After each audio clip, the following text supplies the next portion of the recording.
Hello and welcome back to Season 2 of the Münster Podcast. I am your host, Charles, once again here by myself for another Q&A. This will be a shorter one, of course, but first let's explain our very long hiatus to all 10 of you viewers. Now, originally we did the Münster Podcast. You can actually check the last Q&A for a little bit of information about how we created the Münster Podcast, reasons why we did it, and other things like that. Long story short, the extra time that we had during lockdown gave us the opportunity to actually make this podcast. So that means that actually when we went back to school in September, for those of you that don't know, we live in the UK, so we did have to go back to school. A lot of that spare time that we previously had for the Münster Podcast was now gone, and the reason why I are actually by myself is because a lot of the other people that I would normally do this show with have plenty of other commitments to do, and the amount of free time that you have when you are at school is a lot less when you have no commitments pretty much at all in the summer. So I think they would rather spend their free time doing something else, which is completely fine. I enjoy spending my free time recording this because I love the sound of my own voice, and I just enjoy kind of rambling about certain things, which is why we're doing a Q&A, by the way, and not a scripted video. Next week, though, there will be, well, I think next week, in the near future, the next episode that comes out for Season 2 will be an episode about Henry VII and how he dealt with foreign affairs, namely the Breton crisis, how he dealt with Scotland, the Castilian War of Succession, the Holy Roman Empire, Italy. We even talk about the Baltic states and I forgot their names, but this kind of trade order in the Baltic region. And obviously we talk about France too, and his relationship with Charles VIII, I believe. Hope I get that right. And also the Habsburgs. But that is coming out in the near future, so make sure that you subscribe so that you can see that if you are interested. I'm also most likely going to do a kind of series about A-level economics. It's a bit unrelated to what we normally do in the Münster Podcast, but personally I find it as a really good way to revise A-level economics, even if it is incredibly basic and even if it is entirely just the study of classical economics, which I don't think anyone has to tell you the obvious, but classical economics is seriously just one economic model out of tons, and it's not representative of economics at all. But anyway, for my A-level course, that is what we're studying. It's good revision for me, and for you A-level economics students, it might be helpful too. So that might be a short mini-series coming out in the near future too. Also in the works is a short series about African American civil rights. Again, it's related to my A-level course, but I also think it's a really interesting part of history. I also plan on doing a short section about the decline of the Qing dynasty. Again, that is related to my A-level course, but personally I find it an incredibly interesting part of Chinese history. And once again, it'll be quite helpful for me to just talk about it, because not only do I enjoy talking about history, but it will be kind of beneficial for my history course. So without further ado, let's get into this Q&A. This is going to be quite a short episode in comparison to other ones. Normally episodes are around 40 to like an hour and 20 minutes long, but this will be quite short because I don't have many questions. In fact, I have 3 provided questions. I might ramble on a little bit, but this will be a short episode because, once again, as previously mentioned, we have a lot of other commitments now. So there you go. That's my excuse for having only 3 questions. And also I was only provided with 3 different questions. If you have any other suggestions for questions, please leave them in the comments below, or you can just message me if you personally know me. And, well, let's get straight into it. The first question is from Freddie. What are your thoughts on the Armenia-Azerbaijan clashes? Well, first of all, I think, I asked the questions a long time ago. He gave this to me on the 5th of October. The date of recording is the 30th. And, oh wow, it's seriously already been a month of fighting. Well, on the 5th of October, you probably could describe it as a clash. Now it's pretty much a full-scale war. For those of you that don't know, Armenia and Azerbaijan are pretty much in total war. And I mean that in the kind of economic sense too, total war. Azerbaijan in particular has diverted nearly all of their country's resources towards this conflict. It's one of the largest conflicts between the two nations in a very long time. Historically, these two nations are huge rivals, and they hate each other a lot, okay, to keep this short. Now, these particular clashes have been reignited because of an autonomous area within Azerbaijan that's a huge Armenian population that is actually controlled and administered by the Armenian government. A bit confusing there. It's technically Azerbaijani land, but the Armenians de facto control this piece of land. And conflicts reignited. I haven't been able to find a concrete source on who began the war first, but more or less, all you need to know, massive war, and yeah, tons and tons of people are dying. Like, this is not just some small border skirmish that would normally happen between the two nations. This is quite monstrous in scale. I remember in the first week, around 70 soldiers had died, which for modern warfare standards is absolutely colossal. Tons of tanks destroyed, tons of towns being, completely razed to the ground, loads and loads of refugees. It's absolutely terrible. And I think the very interesting part is how important that region is to the larger geopolitical sphere. So the kind of Caucasia is such an important crossroads. You would probably consider it just as important as Istanbul and that strait because of kind of the way it connects sort of the Russian area and Eastern Europe to the Middle East, which nowadays is a massive hotbed of political and economic activity. It's all very important. So there's a quick kind of crash course of it. You can find tons of kind of resources and articles and journals online about this conflict. The history behind it is quite fascinating. I wouldn't say it's necessarily complex, but it's not as simple as these two countries are fighting over nothing. It really goes back, and it goes back to the kind of ethnic divisions between these two nations and the borders that have been drawn of these nations, and the geography too affects it massively. How empires come and go, and they kind of displace these peoples and move them into unfavorable positions, and to a point where they will actually fight each other. But I digress. My opinion about this conflict: well, all war is bad. I'm going to make that very clear. I am not a huge advocate for open warfare. I think it's obviously terrible. Death and all that. There's also been plenty of war crimes. I've seen more war crimes online done performed by the Azeris rather than the Armenians. But I have seen plenty of sources that have said that Armenians have committed tons of war crimes too. I think the very dangerous part about kind of studying a conflict like this is that the voice of the Azerbaijanis is a lot louder online. I feel like they have a lot more larger of a social media gathering. Obviously, they're backed by Turkey, which it's almost become a kind of a joke how large Turkey's following is on social media. Whether that's affected by Erdogan, it's up for debate. Maybe it's a cultural thing that Turks are just very vocal online, but again, I digress. So there you go. Yeah, I think all war is bad.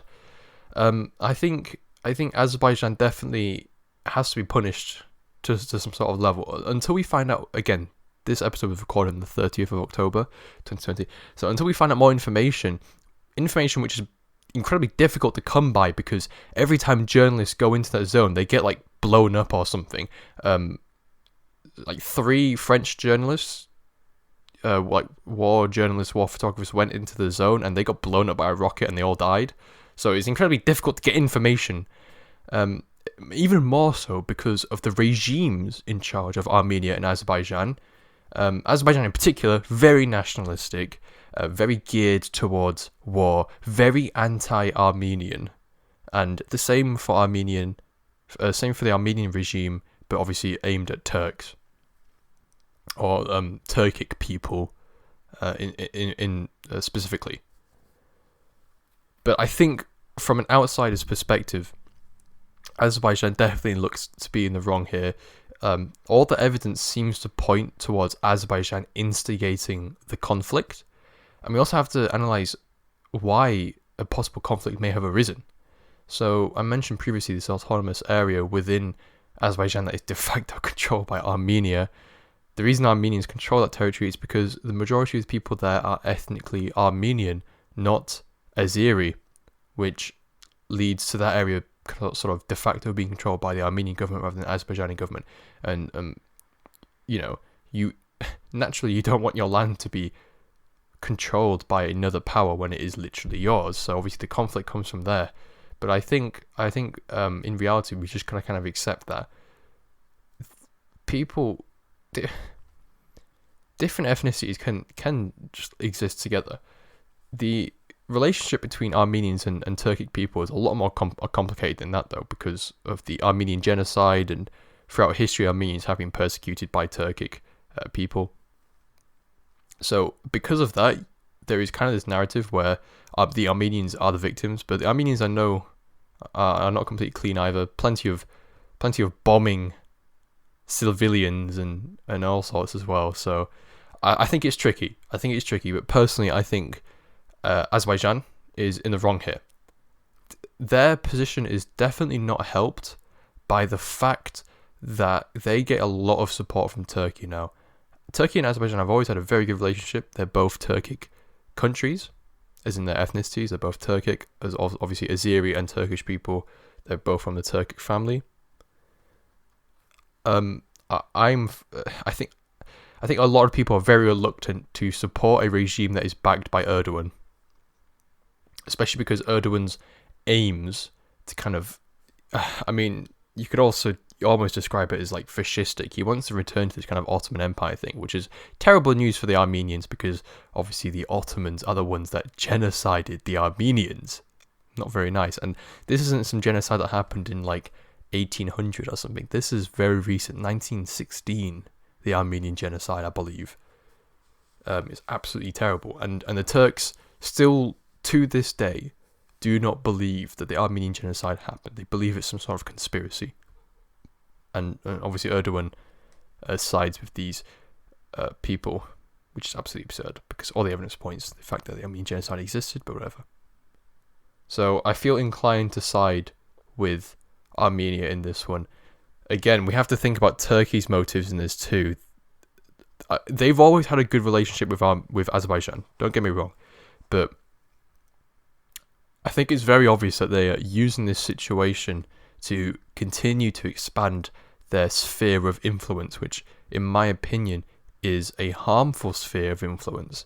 And that is because of Erdogan's sort of fascistic sort of ideology, where he wants to kind of reignite like fundamentalist Islamic nationalism, which, we're seeing it with Iran and Saudi Arabia. It's not great. There are little civil liberties. There's little progression in society. Civil rights are pretty bad for women, homosexuals, other LGBT and minorities. The treatment of the Kurds is a fantastic example of how this is all going downhill for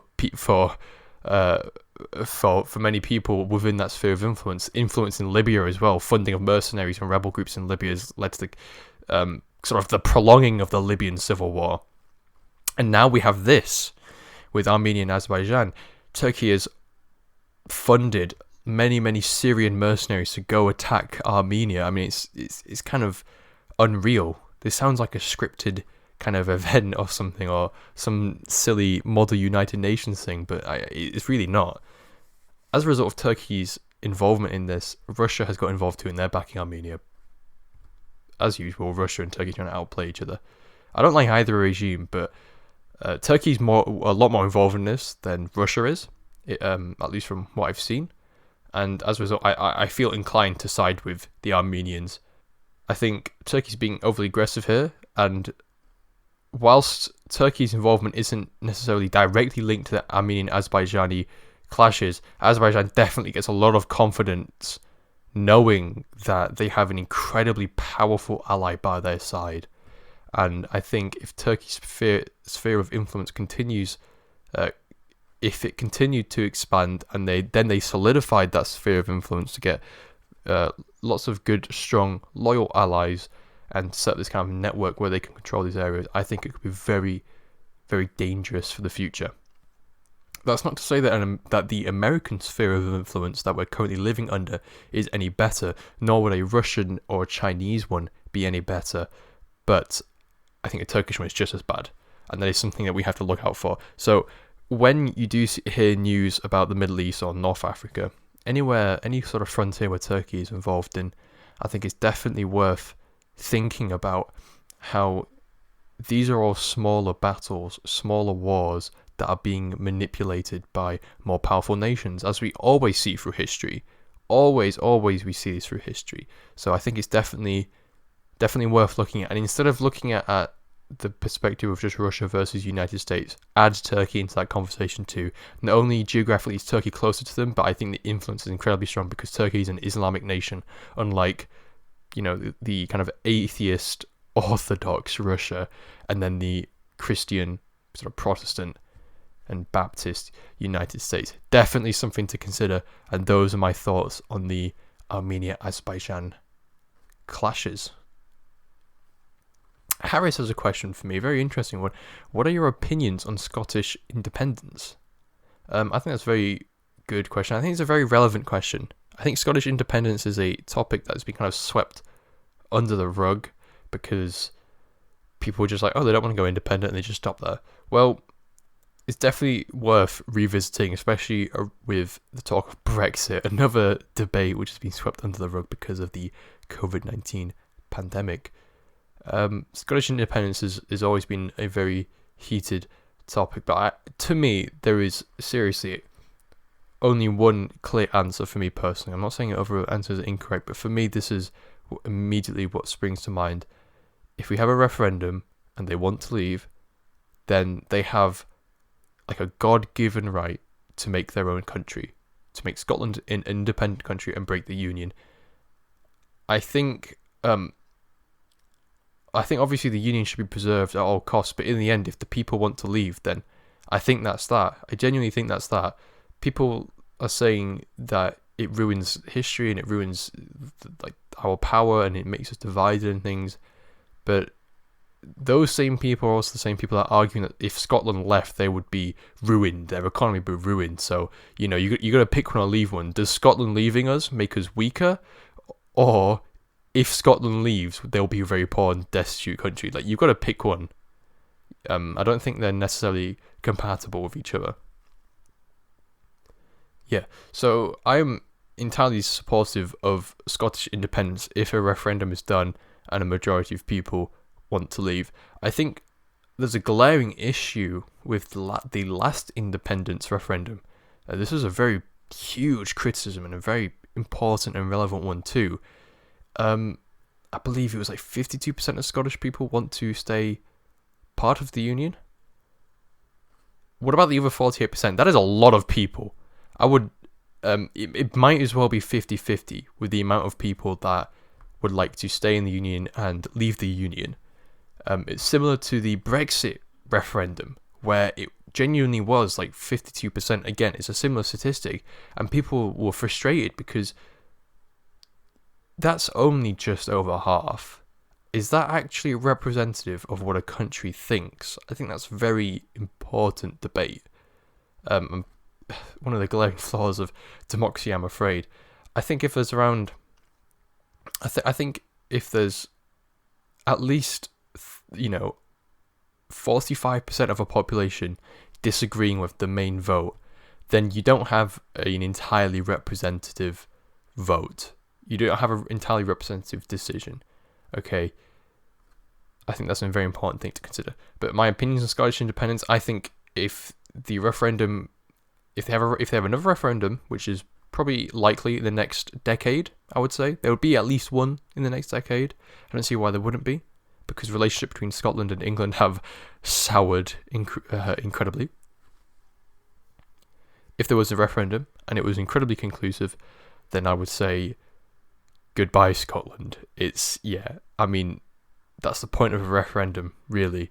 I think it's sad to see the union break up because we will literally be seeing history when that happens. It's the equivalent, if not larger, than the dissolution of the Soviet Union.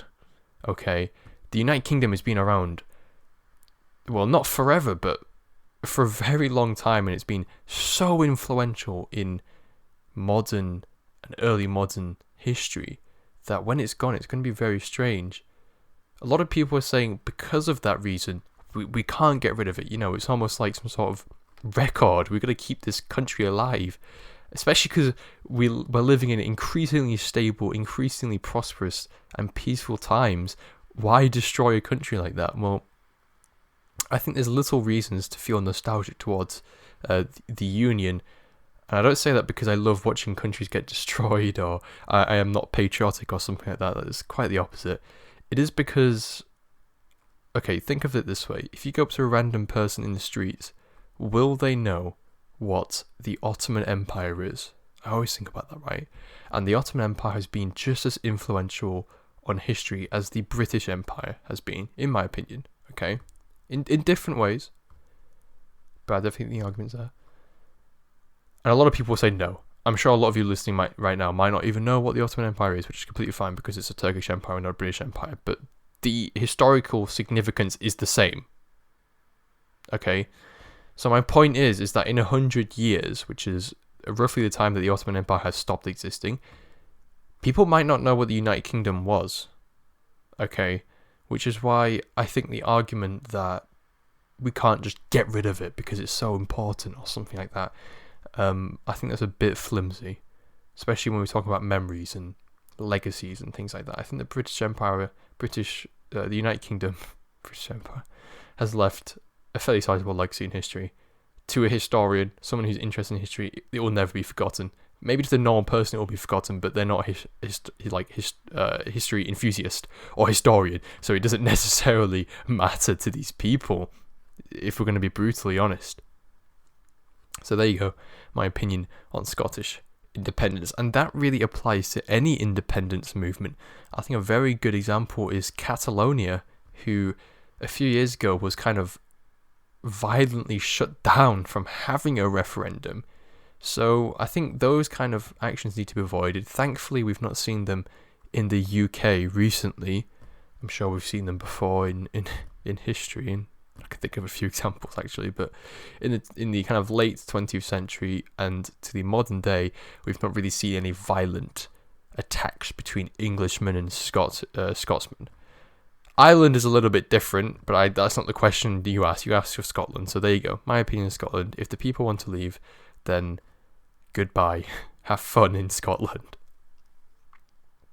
Next question is from Tyler, and he asked me, what is the worst atrocity done by humans to other humans, in your opinion?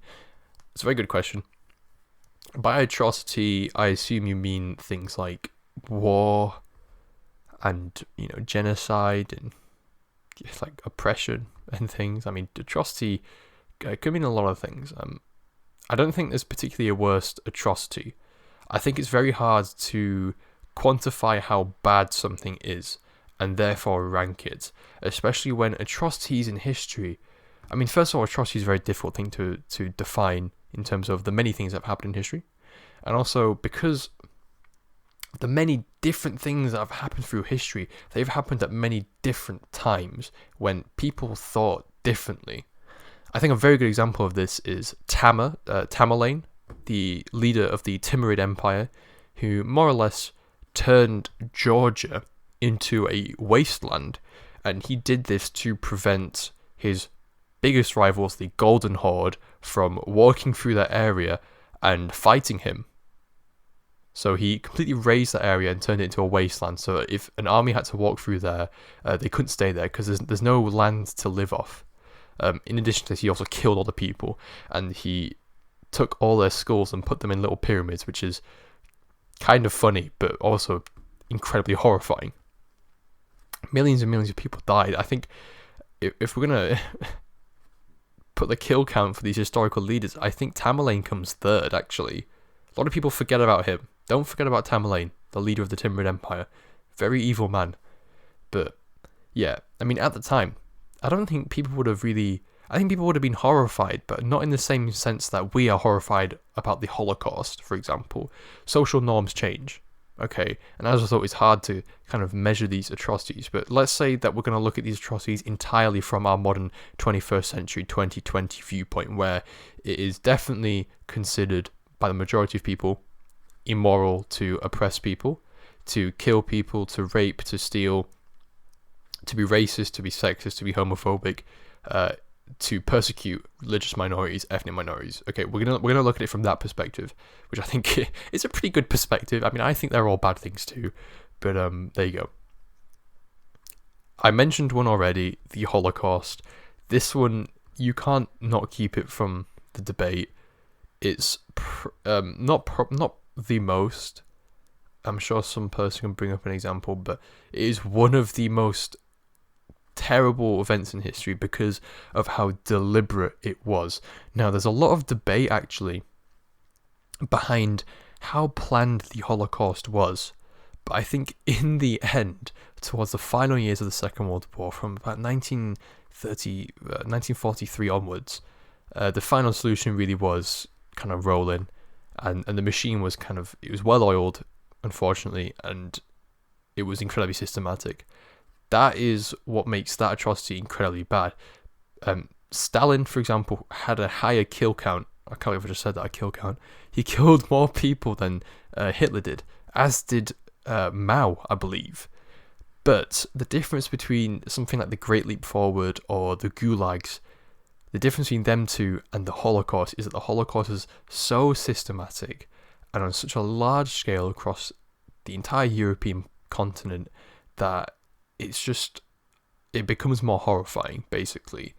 And I don't think I need to explain anything more from there. It genuinely was absolutely horrifying, absolutely abhorrent as well.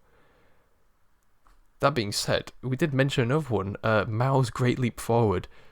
Whether you think that's an atrocity or not, I'm not sure, because the things with something like the Great Leap Forward was, I don't think it ever explicitly says everybody starved to death. Okay, the suffering that came with something like the Great Leap Forward is not caused by the same energy that caused the systematic execution of millions of Jewish peoples. Okay, the deaths that came with something like the Great Leap Forward is because of the failure of the Great Leap Forward, not because the Great Leap Forward was deliberately done to murder people. Although obviously it did target religious minorities and things like that, but nowhere near on the scale of something like the Holocaust. I think another pretty big atrocity is something like the Atlantic slave trade. I don't think this is a bit of a hot take, I don't think it's as bad as the Holocaust, because the Atlantic slave trade, its origins are not as deliberate as the Holocaust. You could definitely argue that the effects of the Atlantic slave trade are a lot longer and far-reaching than the Holocaust, but then again, it's only been 70 years since the Holocaust, and it's been 350 years since the beginning of the Atlantic slave trade, so we can then definitely examine the legacy a bit more. Legacy of which is absolutely terrible. We're still feeling the effects today. We don't actually know what the end result is. We're still living through the effects of the Atlantic slave trade. So there you go. I think it's a pretty reasonable point, but I don't think it's as bad as Holocaust. Holocaust is still number one for me. We mentioned another one, we mentioned Tamerlane. Based on the amount of people he's killed, you might think it's equally as bad as the Holocaust, but once again, the Holocaust, because it was so deliberate and, terribly, because it was so efficient as well. I think it was somewhat efficient. Okay, it makes it even more horrifying. Tamerlane, is up there too. So far we've got Tamerlane's conquests, the Holocaust, and the Atlantic slave trade. I think those three are pretty good so far. I think another big atrocity, we mentioned this in a previous episode of the podcast about some of the worst events in history, I believe, worst mistakes in history, is the treatment of Native Americans since the arrival of the European colonizers. you can go check out that other episode because Isaac and I explain it pretty well. But basically, I'll try to be quick here. That continent belonged to them, and for a myriad of reasons, they have been reduced to represent only 0.5% of that continent. One of the largest death tolls in history, the Native Americans, is absolutely terrible. I recommend you read up about it because I think it's very interesting. It's interesting to know how recent it was too. This isn't some like Neanderthals versus Homo sapiens or something. This is like 200 years ago. It was still really very active. Okay. So Native Americans as well. I know I was quite brief with that, but you can once again go check out a previous episode about it where I talk about it in a lot more detail. I think there you go. I think those are some very good ones there. Some honourable mentions for atrocities. Genghis Khan, very obvious one. Genghis Khan. I mean, I don't really have to explain this one. People that don't like history know about Genghis Khan. He's Genghis Khan. He does what he wants. It's including rape thousands of people by himself. Yeah, interesting.